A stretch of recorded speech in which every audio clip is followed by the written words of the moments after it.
So let's not take much longer. As usual, you may ask your questions in the chat. People, these are going to be approached by Andrea later on after the presentation. And that's it. Andrea, I give you the word. Let's start. Thank you very much. Thank you so much, Julio, and thank you for having me, University of St. Gallen. Thank you, Gudrun, for the opportunity to showcase supplier diversity and inclusion in the supply chain, inclusive sourcing, however you want to call it.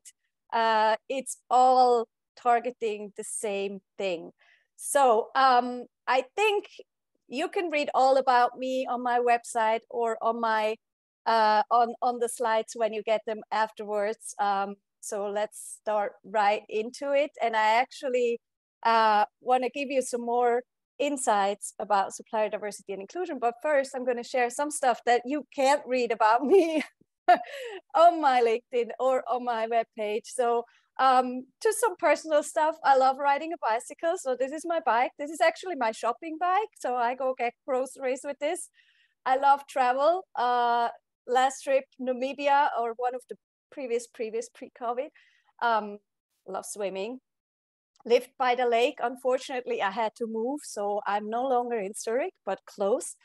And well, IBM, spent most of my corporate career at IBM, still part of my life. And one thing that most people don't know about me, I used to be a snowboard teacher. So that was my working place, office kind of when I was much younger. So that much about me. Now let's go into the session. And first, I really want to know, so what comes to your mind when you think about diversity and inclusion in the supply chain, supplier diversity, inclusive sourcing? You can go to menti.com, putting the voting code 59235312, or you can screen the QR code. And I think, yeah, Julio, thank you so much. He just put it into the chat. You can take it from there. And I'm going to move to the word cloud so you can also see what everybody puts in. And I'm very, very looking forward to see what you share here. So nothing comes to your mind? Well, good, you're in the session. I hope that you get more out of, or can explain some more details about supplier diversity and inclusion after this. Female-run businesses, cool, thank you. Uniqueness, giveaways, that's an interesting one.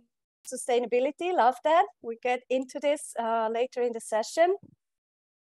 Human rights, perfect. Gender pay gaps, also part of it.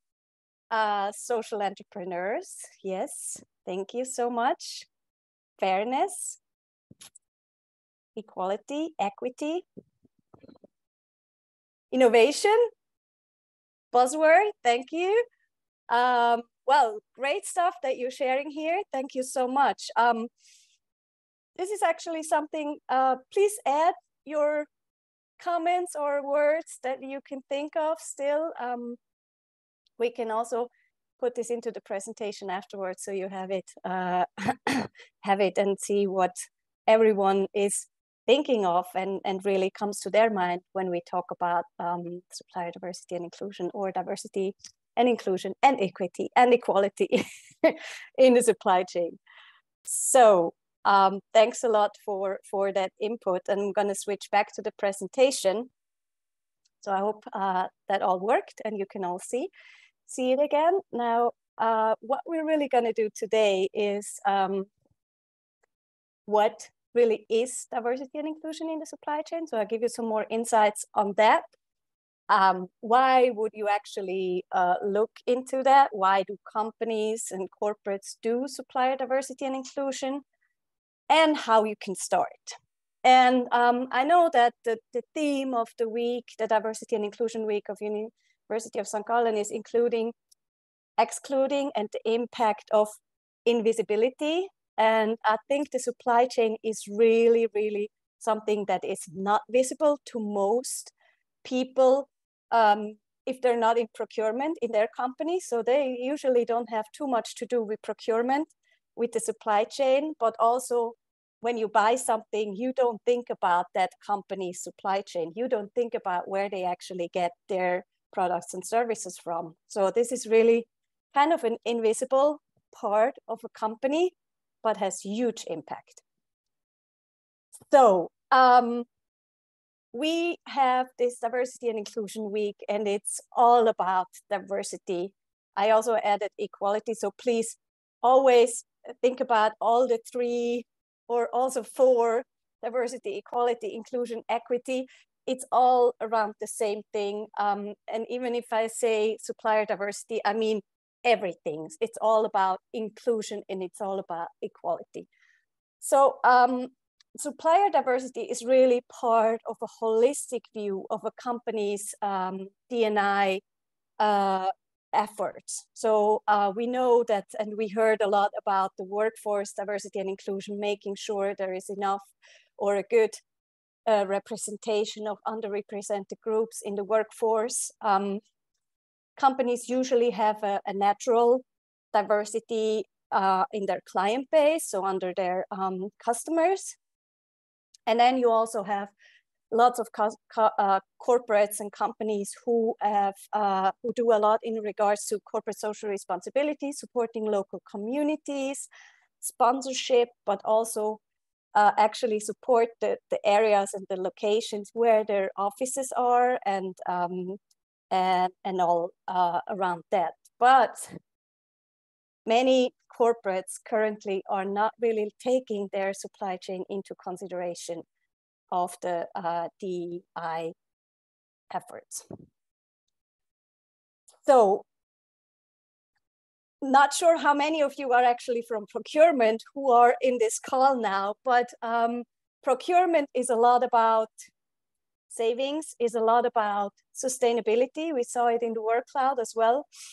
Is a lot about quality and maybe, you know, supplier consolidation, reducing supply base, and so on. So this is a picture of the responsible sourcing house. And it actually includes all of these things, but also a big portion is the diversity in the supply chain. So this is not just something that that is out there and not really people taking it into consideration, but it's part of a responsible sourcing department. Now, what actually is a diverse-owned business? And this is something that is, it's always in discussion, but currently there are set definitions for a diverse-owned business. And it's really not about the workforce of a company. So it's not about how many female CEOs might be how many suppliers do have a female CEO or have a diverse workforce. It's really about the ownership and control of a company.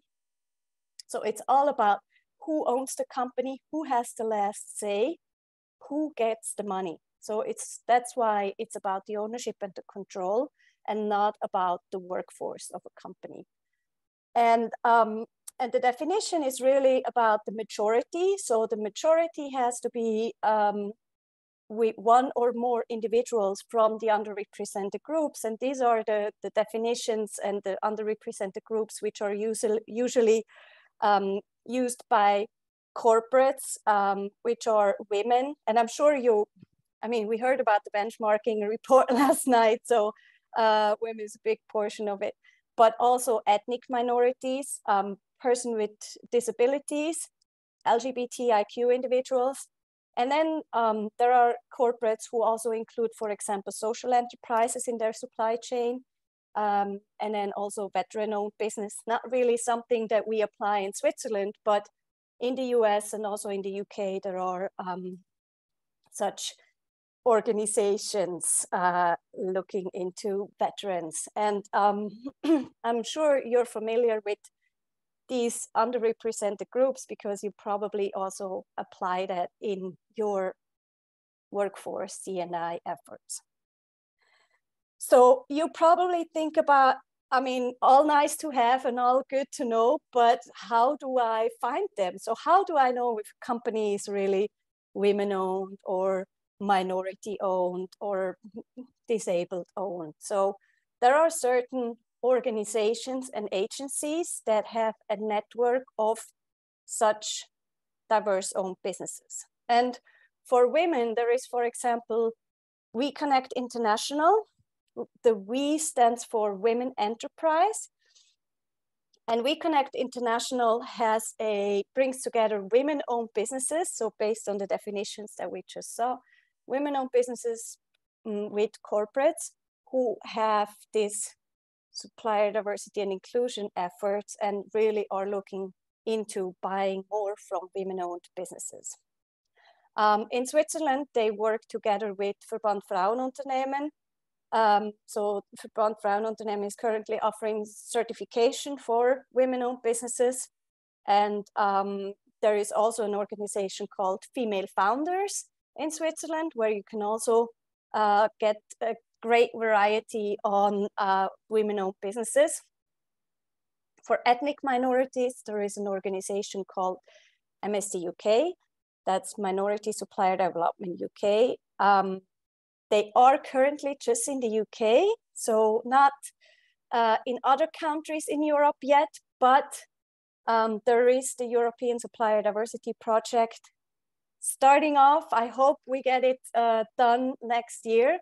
And they start or will have a network of minority-owned businesses in Belgium, in France, in the Netherlands, in Sweden, in Germany, and in Ireland. So these are the countries that they're looking at right now. Switzerland is not part of it yet, hopefully soon. But yeah, so MSD UK actually had their annual conference, first since COVID in-person conference last week. And it's just amazing how they've grown the past years with all the supply chain issues, with Black Lives Matter, and all the other things that are going on in the world. They have grown their corporate membership from 36 3 years ago to over 100 right now. So it's really been a huge boom on finding and working more with minority-owned businesses, especially now, right now in the UK.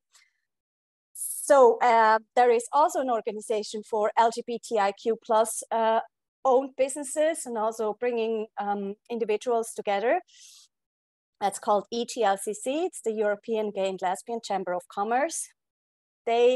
I'm working on an event with them, so there's more to come later this year. But yeah, they also have a network of LGBTIQ plus owned businesses throughout all of Europe, and they're also growing. So they haven't been there for a long time, so they're still growing a lot right now.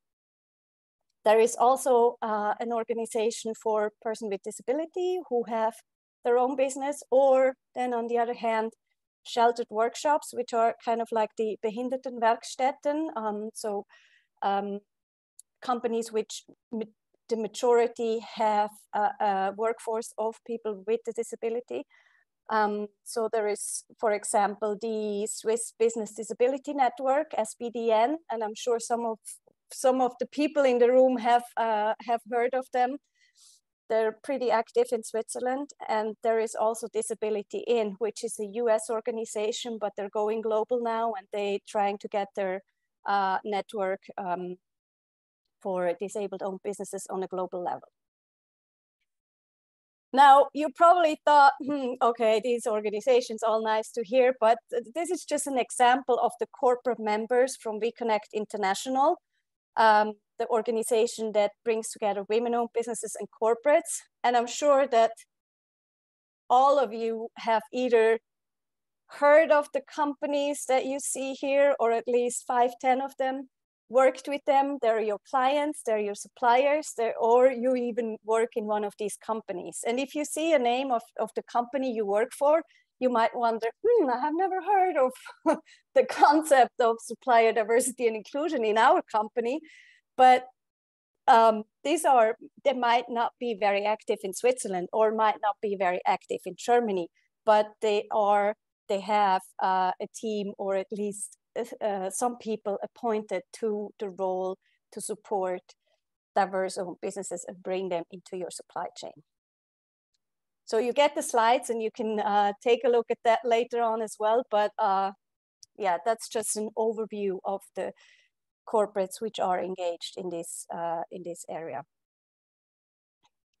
So I want you to be engaged again. I hope you're still here, and I want you to answer either in the chat, or you can also raise your hand. Why do you think that companies actually do diversity and inclusion in the supply chain? Why do you think they would even look into that?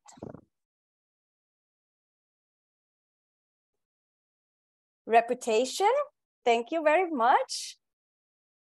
Boy, the shitstorm, love that one. Yeah, question of image, values, their own values. Great. Belonging. Yeah, belonging not just in the workforce, but also as a supplier, belonging. Diversified supply base, innovation, collaboration, very good. Yeah, maybe the company itself is diverse and inclusive. Law compliant, well, very, very good. Visual thinking, I hope we get a lot of that sometime. Not yet, but we will hopefully be there very soon. Awareness, yes, thank you. I'll give you a couple more seconds, so just put in your thoughts, what you think is why. Maybe one more.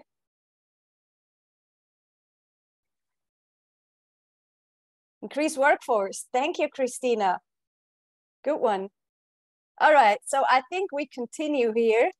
And I love your inputs. Thank you so much. It's all spot on. You see why, because we're going to go to the next slide, and you can see it's all about innovation. Not all, but a lot of it is about innovation. We know about diverse teams in the workforce and why it makes sense to have diverse teams. It's not just about doing good things, but it's also about innovation. It's about having new ideas, having different inputs and all that. So this is also part of supplier diversity. It brings you new ideas. It brings you new innovative suppliers you might not have thought about to work with. It obviously also supports the economic growth of all. So supplier diversity and inclusion actually started in the 60s, so around 68, when in the US, and it was all about supporting the Black people at that time. And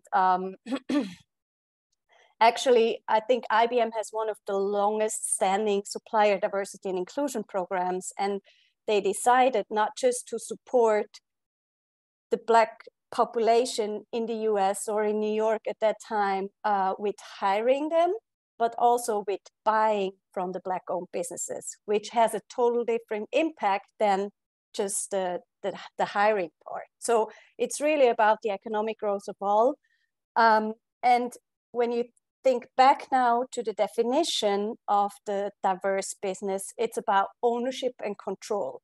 So these are not the big corporates where you have like thousands of shareholders, but it's the more small and medium-sized businesses where it's clear about the ownership. And what do we know about smaller and medium-sized businesses? They're more agile, they're more flexible, they're faster moving. They're not like the slow-moving corporates who take forever to get all the approvals and everything and go through several processes. So this is also one of the things that are really important on the whys.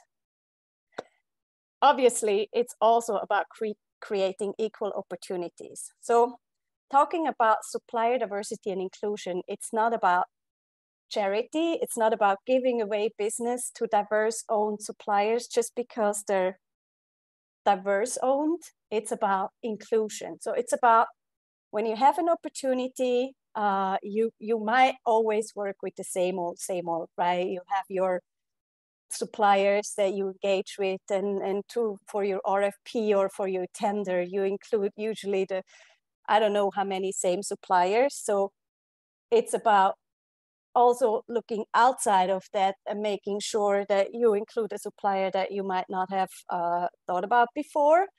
And then they're on the same level as everyone else. So they don't get the extra points just because. So, but it's about inclusion, it's about equality, it's about bringing them in, and then they have to prove that they can actually provide the product or service that you're looking for. Now, value to the customer. I'm sure you remember that corporate member slide with all the corporates, and maybe you recognize some of them as your clients.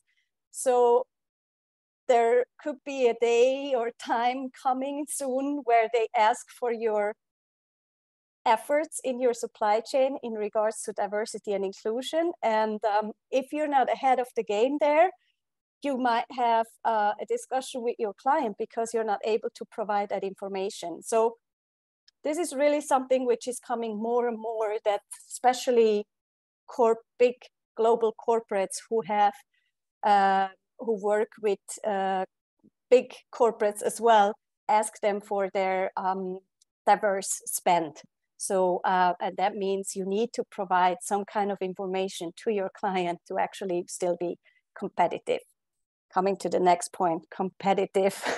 So it drives competition. Really thinking about the RFPs and the same old suppliers. It means they, realize that you bring in another supplier and they're like, okay, I need to make sure that I can still keep that business, or they're out. So it also drives competition with your current suppliers. And then obviously also something that we saw on the work cloud, it strengthens your brand. So it's not just about your workforce, it is also about your brand to the outside. So we know, I don't know about if you heard about that shitstorm Barilla had one day when they were talking negative. Well, the owners actually talked negative about LGBTIQ individuals, and they had a huge shitstorm. So that's a B2C company, and you can imagine what kind of impact that had on their sales. So it had a huge impact where LGBTIQ people and allies thought, we're not going to buy this pasta anymore. So they had to invest lots and lots and lots of money to actually, rebuild their brand and make sure that they are not seen as this company anymore. They had the pink pasta packages. I don't know if you've seen them, but they were really doing a lot. So it really also strengthens your brand in not just having this inclusive workforce, but also an inclusive supply chain. So this is something as well, I guess you all have heard about, you all have on your plates, agendas, even if you're not in the supply chain. ESG, environmental, social governance, what are we doing there? What is the impact that we can have? What are the actions that we take? What kind of targets do you set in your company? And supplier diversity and inclusion is actually part of ESG and is supporting that ESG agenda of your company. So just looking at the 3 pillars, where you have the environmental pillar, I just highlighted some points. Actually, they support all a diverse and inclusive supply chain. But if you think about the smaller and medium-sized businesses, the diverse-owned businesses, they're more local, they're more regional, so they're closer to your company, meaning less greenhouse gas emissions, meaning also preventing climate change. in the social pillar, obviously, it's all about diversity and inclusion, but it also gives a good picture to your employees. So supplier diversity or a diverse supply chain also attracts more diverse talent. So that also helps you to grow your diversity and inclusion HR efforts. And then obviously it also supports the local communities, because if you think about diverse owned businesses, they also are, as I said, local, and therefore also, you know, buy and produce everything, most of the things locally. And then governance, obviously it helps you on the board diversity and structure, because as I said, it attracts more diverse talent, it attracts more diversity. And we saw some information as well, some great comments in the chat about why it is actually really good to include your supply chain in your D&I efforts.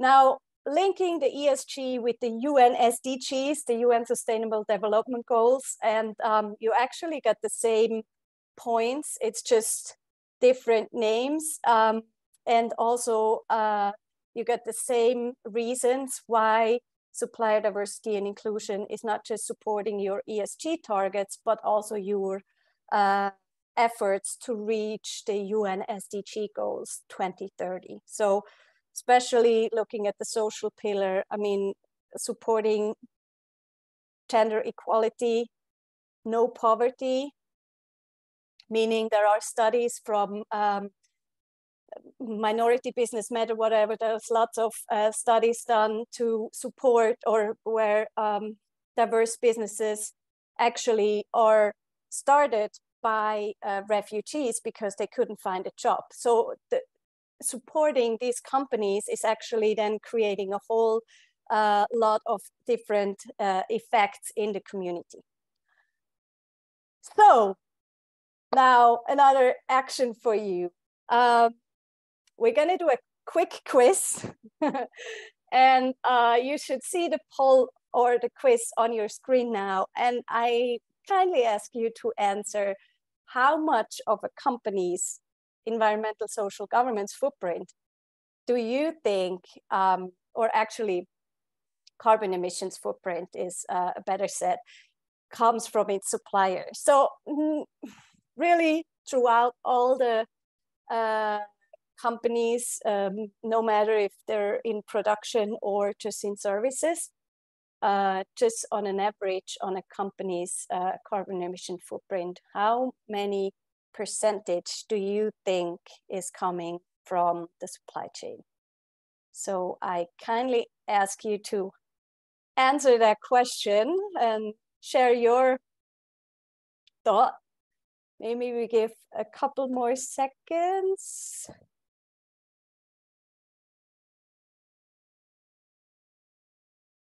All right, so maybe we could share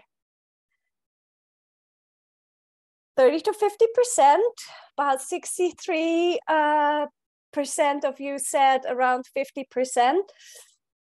A few of you said lower than that, and 1/3 of you said 60 to 90. So it is actually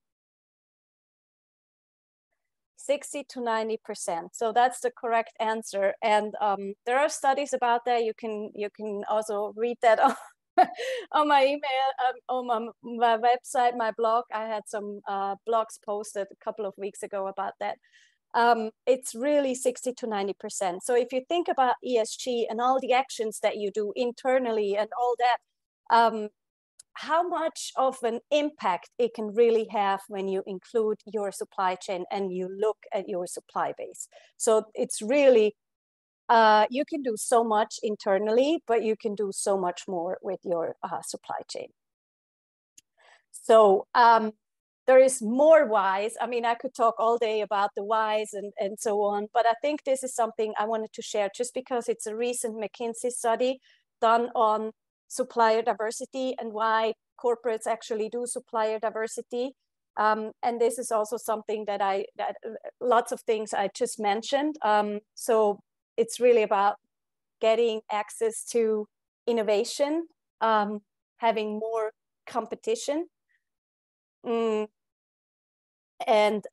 one thing that I would say is probably getting everybody's buy-in in your company is the cost savings. I mean, most companies' procurement are looking at costs. They're looking at the price, and the supplier with the best price wins. And usually diverse-owned businesses are not that, I would say, pricey. I mean, good in price. They might be a bit higher than other companies, but over the year, it brings you more savings than with the non-diverse businesses. So year over year average with non-diverse businesses is about 3 to 7%. With diverse-owned businesses, it's 8.5%. And you might think, why would it be like that? I used to work with a diverse supplier, and they were actually they were higher in price when they won the RFP or the tender, but they actually then looked at all the processes and all the things that were going on, and with their ideas to change some stuff and maybe, just adjust it, they were able to create lots of savings for the company. So it might not just be on the first side, but over the years, as I'm saying, innovation, taking different angles at looking at things, it can bring you way more savings than you initially think. One big point is also, for example, a women-owned business hires more women, and a minority-owned business hires more ethnic minorities. So this is really kind of a chain reaction, and it's just natural, but is also showing that supplier diversity and inclusion is supporting whole communities and not just one individual because that person is hired or has been appointed as a manager or something like that. So it's really about supporting that whole community. And also one fact is they pay employees higher wages than the average. One point that I didn't mention, which I think though is very important as well, is resilience. That diverse-owned businesses, as per the study, are more resilient than non-diverse businesses. And I think that's also a good positive point, especially with the current supply chain issues and situation we're in with all the things going on in the world. Now, I want to take a break. Any questions, please raise your hand, put them in the chat. I put in a quick breathe slide so you can, you have time to add. So thank you, Alexandra, for sharing that link to the study. That's great. And I would say you think about the questions, and we will probably have a couple of minutes at the end again where you can place them if there are any. Maybe I'm so clear in sharing everything with you that you're all good. So okay, I see. All right, Julie, thank you so much. Seems that everything is crystal clear. So now it's all about, it's all nice to have. We have the what, we have the why, and now how do I start? Where do I start? How do I approach this? And I set up a supplier diversity methodology with 4 pillars, looking into the foundation, performance, outreach, and empowerment. But first of all, it's really important that you understand your procurement. What are you buying where? Because you can set up a supplier diversity program or efforts in, somewhere, in some category of family, and then you're not even buying anything there. That doesn't help. So you need to understand your procurement. How is it set up? What's the strategies? Where are the opportunities for such businesses? It doesn't help if you have a global caterer and then you say, well, we want a diverse supplier for our catering, unless you change the strategy, obviously. But you won't be able to find global, or there's just a few global diverse owned businesses.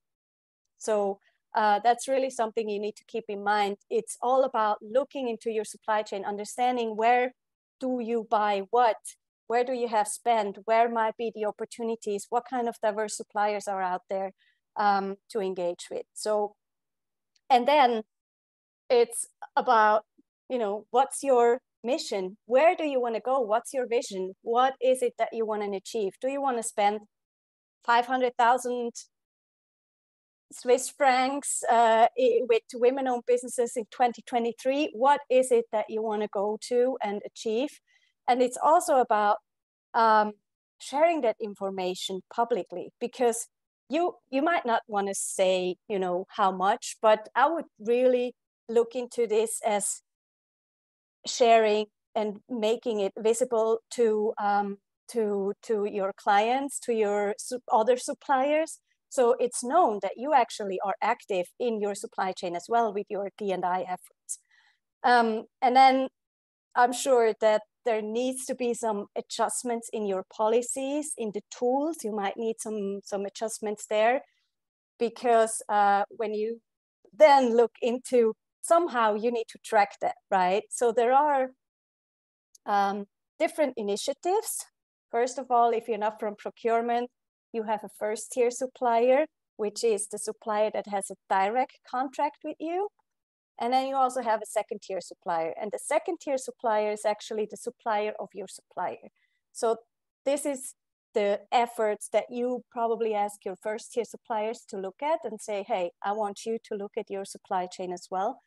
And then you probably need to set up some kind of reporting and tracking system, because you said you want to achieve something. So you also need to know where you're at, right? So you want to know, where am I, maybe on a monthly basis, maybe on a quarterly basis, whatever. Where did I set my goals, the targets? Is it on a domestic level? Is it on a country level? Is it on a global level? Is it overall my sourcing categories or families, or is it just in certain areas? And then obviously there is much more that you can do than just having a spend or spending money with diverse owned businesses.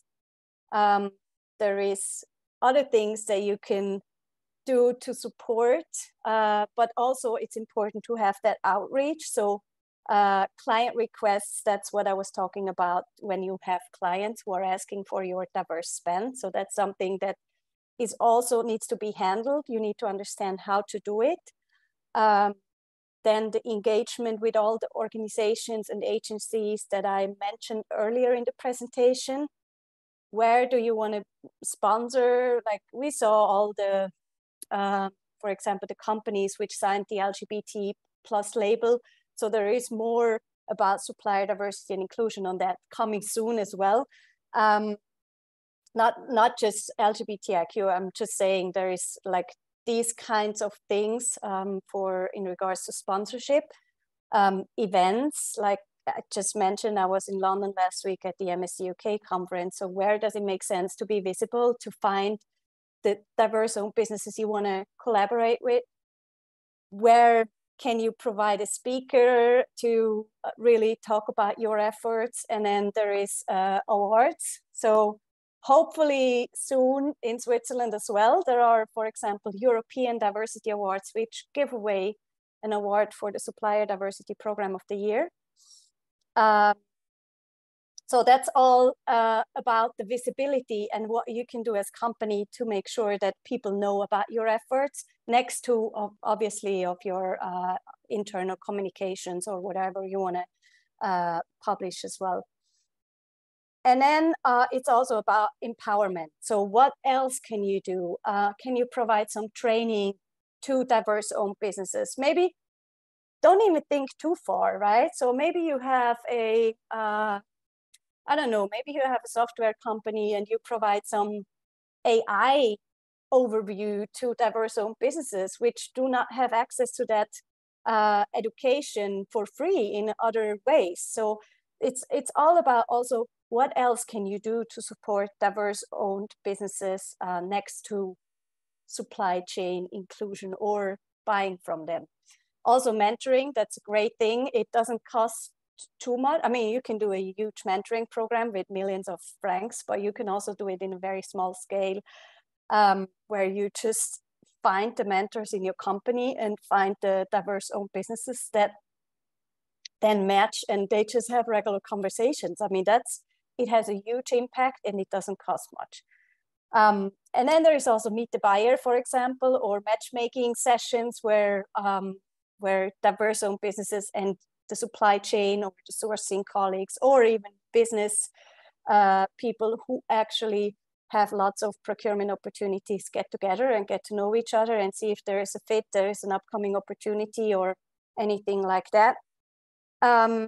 Yeah, so that is kind of in a very nutshell what I do, and what's also important when you want to start and when you go for diversity and inclusion efforts in your supply chain.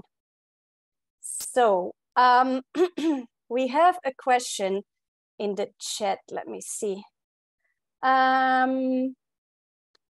So we have one: in addition to ownership and control, what other aspects of D&I in the supply chain can we measure?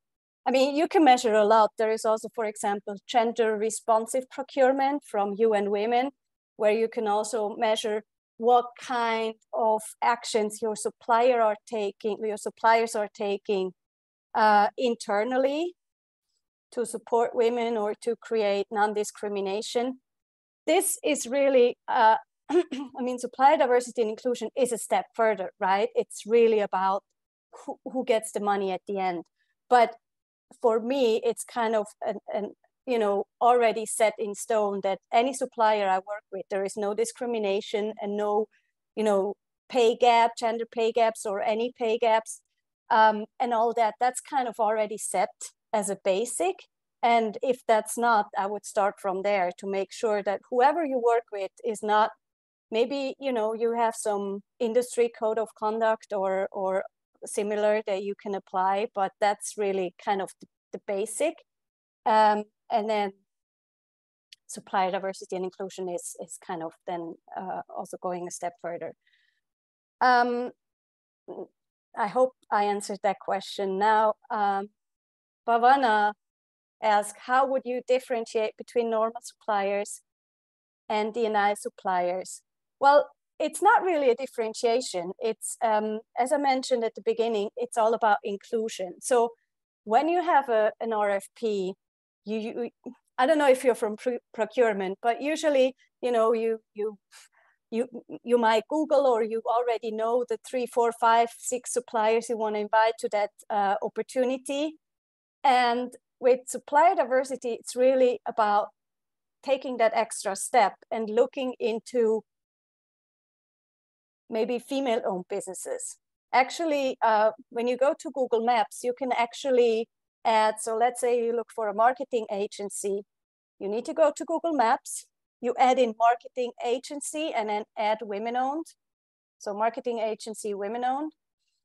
And you, you can see an overview of all the list of the companies, and the one which self-identified themselves as women-led businesses, you can see a little purple heart. So that's already a great start. So maybe, you Google the companies you want to invite for your tenders before even, looking into working with these different organizations or agencies. Also female founders. I mean, there is a database online for free where you can find female-owned businesses. It's not thousands and thousands, but it's a little effort that you can take to include more variety and diversity in your opportunities. Thank you very much, Alexandra, for your comment.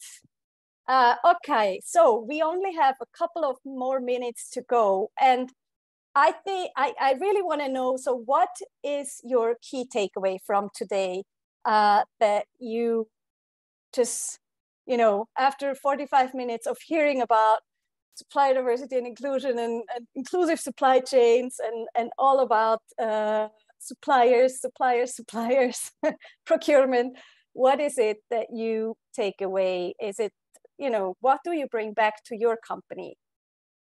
what's the action that you now take? Because I really want you to take away an action from this session and not just go back and say, oh yeah, it was nice to hear, but okay. Anyone?